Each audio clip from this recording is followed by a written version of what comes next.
那全国学生的创意戏剧比赛，嘉义县的梅山乡梅北国小的老师学生组成的小巷路剧团，因遮囡仔是用台语甲在地生活记忆表现出来，深刻佮精彩内容得到评审的肯定，互因得到特优的好成绩。来哦，小，小梅哥哥，好食佮实在。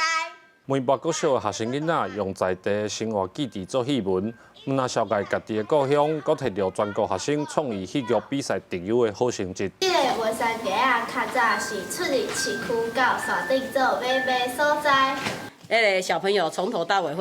都有参与那个剧本的编辑，所以对他们来说，对因来讲，你嘛是咧演恁家己的故乡的故事。演家己故乡的故事，就是会感觉足日常，就演家己的日常，就感觉足简单的。演出的囡仔讲，为着要演这出戏，平常时啊拢爱练习讲台语，会当摕到好成绩，嘛互因对讲台语增加更较侪信心。我的台语发音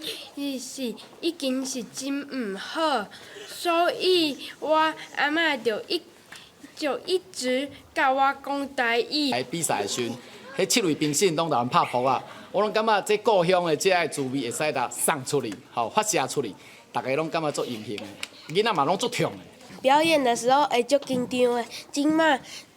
参加小红炉剧团的时候，我就会有一点点会说台语，而且也不会这么紧张了。为要互囡仔会当伫台顶演出，梅北国小的小巷路剧团为布袋戏改做舞台剧，不管是布袋戏也是舞台剧，拢一直咧推广台语。导师表示，戏剧的演出，互囡仔增加讲台语的机会，嘛培养囡仔伫舞台顶的自信，1减2顾。记者林慧婷，嘉义报道。